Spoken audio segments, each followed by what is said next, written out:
E uma coisa que deu muita notícia também ali, seguindo a tragédia, foi a questão de alguns contratos de concessão, né, que são naturalmente impactados por tudo aquilo que aconteceu. Acho que a questão do aeroporto é mais evidente, porque uma cidade como Porto Alegre ficar sem aeroporto funcionando gera um impacto em cascata Sim. gigantesco aí, e numa concessão relativamente nova e tudo mais, mas tem outras coisas ao longo do estado. Você tem ferrovias que ficarem embaixo d'água e tudo mais, né? Uhum. Pensando do lado, né, do direito, como é que isso influencia nos contratos de concessão, o quanto de discussão se tem em cima de impactos no próprio contrato, compensações, o quanto o concessionário vai estar apto a assumir uma responsabilidade por um fator assim tão fora de controle. Isso tem um impacto, acredito eu, significativo nessas relações, né? Sem dúvida que sim. Eu pessoalmente eu sou otimista com relação ao rumo que isso vai tomar. Vou explicar por quê. Concessões são contratos incompletos, por natureza, né? São contratos que são feitos, estruturados a partir de projeções futuras, Pois é. né? Não é nada que se faz agora para ganhar agora. Uma conta de uma operação, o plano de negócios de uma concessão, ele fecha no último dia do último mês do último ano, né? Se são 30 anos de concessão, a conta tem que fechar lá, né? Então tem um período inicial grande de investimentos, né? E depois tem toda uma curva de recuperação, de pagamento desses investimentos e depois a recuperação. Então é um projeto que a concessão é uma operação que ela é toda projetada no futuro. E o futuro sabemos que é incerto, e muito mais quando se fala de longos prazos, como concessões que vão de 20 a 30 anos, né? Uhum. Então nós passamos também por mudanças políticas importantes, né? Partidos vão e vêm, ideologias vão e vêm, e as coisas mudam muito de cenário, né? Tem as questões climáticas, tem as questões econômicas, crises econômicas, tudo isso afeta um contrato de concessão.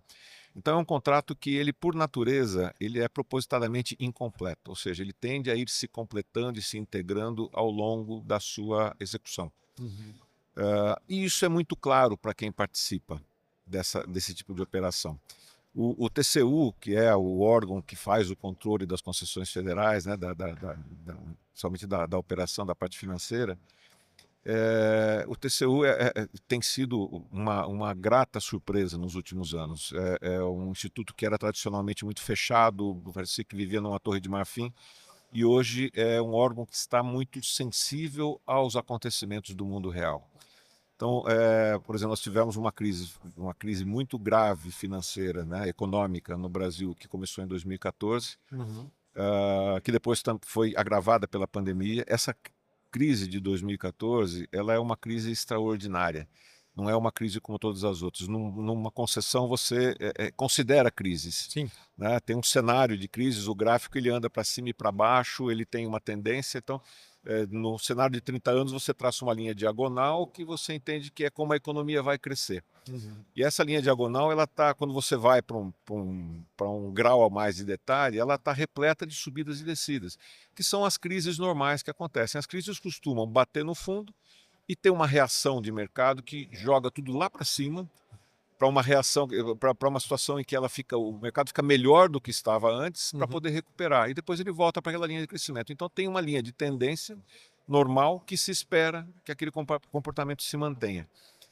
A crise de 2014, ela sofreu um efeito que tem um professor da GV que chama esse efeito de esterese. Ele empresta esse termo da física, né? A esterese é uma propriedade de um material que um papel, quando você amassa, você solta, ele não Não volta volta. ao formato original.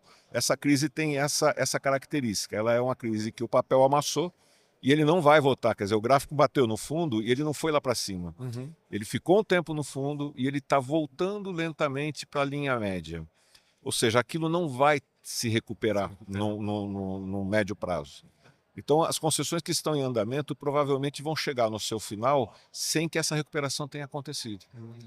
né? E o TCU olha para isso e ele entende que é necessário que é necessário rever as concessões, ele admite revisão de concessões a partir disso, né? Então, rever tarifas de pedágio, no caso de concessões rodoviárias, rever preço de passagens, no caso ou de frete, no caso de ferroviárias, de avião, de aeroporto, etc. Então, existe uma sensibilidade do poder público, né, da Uhum. administração pública, que aí entra então as agências e também o Tribunal de Contas. Então eu vejo que é um cenário positivo em que profissionais de elevadíssimo nível técnico são envolvidos de todos os lados e que então vai demandar muita negociação, mas eu tenho otimismo com relação a onde isso vai parar. Quer dizer, eu acho que de fato as concessões vão ter a sua revisão na medida adequada, com muito critério, com muito cuidado, como tem sido feito, com muita transparência. Uhum. E então eu acredito que vai haver uma compensação, uma revisão das operações de concessão para que elas possam encarar esse novo cenário. Quer dizer, tem um grande investimento a ser feito na recuperação, né? Tem uma queda de arrecadação importante, quer dizer, as estradas que estão aí Sim. inoperantes não estão arrecadando, Uhum. né? E vai ter que haver investimento, quer dizer, isso é um desequilíbrio imenso que vai refletir em todo o período de concessão. Se isso não for revisto, a concessão não para em pé, daqui a pouco está todo mundo indo embora, É. né? Então, quer dizer, ninguém quer isso, o governo não quer isso e sabe disso muito bem, existe uma clareza nesse sentido. E os concessionários também não. Então, o que se espera é um ajuste, né? E que eu acredito que de fato vai acontecer.